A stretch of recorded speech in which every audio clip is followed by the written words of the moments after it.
August 28th, 1963, one of the largest protests in American history takes place, as over 250,000 people descend on the nation's capital. One of the most iconic and impactful social movements in American history has taken place, the Civil Rights Movement of the 1950s and 60s.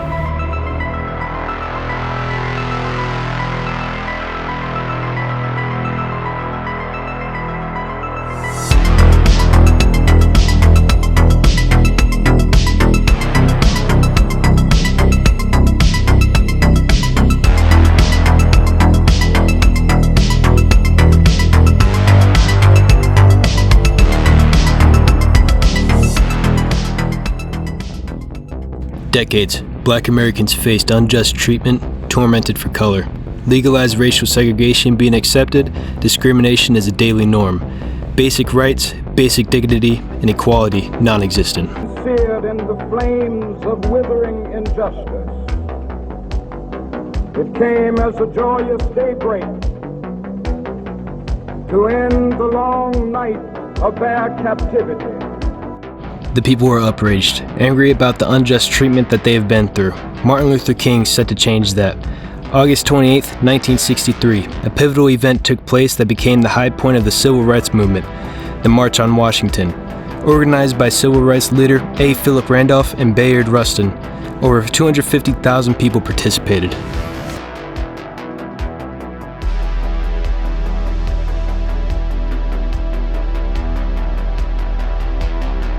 The march brought together many different people, activists, students, church groups. Labor unions all demanded racial equality and an end to discrimination.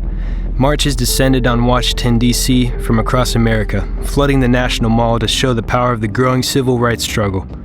At the climax of the march, Martin Luther King Jr. delivered his speech. We face the difficulties of today and tomorrow. I still have a dream. It is a dream deeply rooted in the American dream. I have a dream that one day this nation will rise up and live out the true meaning of its creed. We hold these truths to be self-evident, that all men are created equal.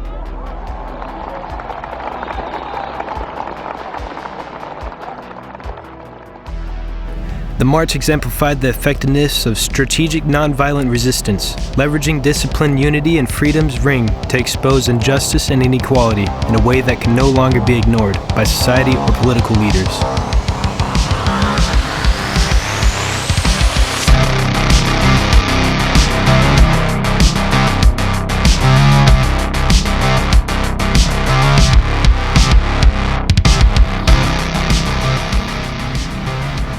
March 7th, 1965, 600 protesters marched for African Americans' voting rights. While though the protest was peaceful, the following was anything but.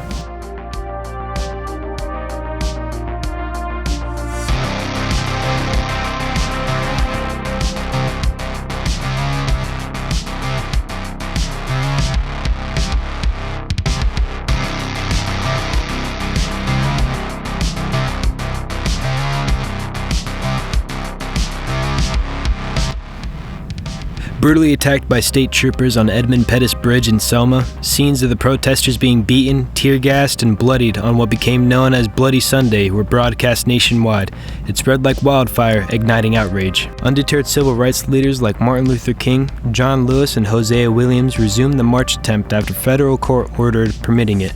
On March 21st, around 3,200 marchers set out on the 54-mile path from Selma to Montgomery, the Alabama capital. Over the next 5 days, their numbers swelled to an estimated 25,000 people joining the march. Camping out in fields along the route each night, they faced harassment, threats, and violence from segregationist mobs, but remained nonviolent and disciplined.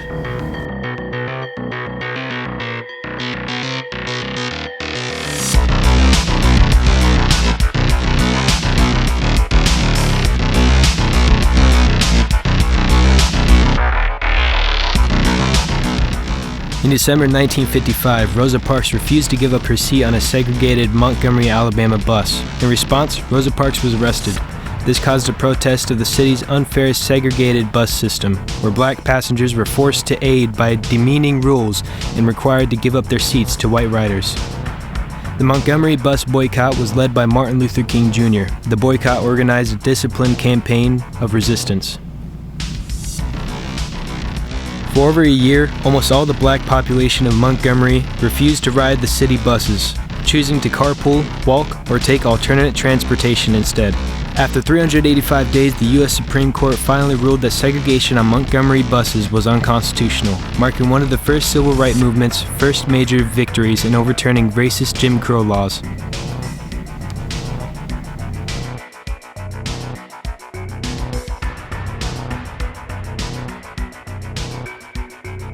Thanks for watching. This is one of my short school projects that I wanted to do. Hope you enjoyed.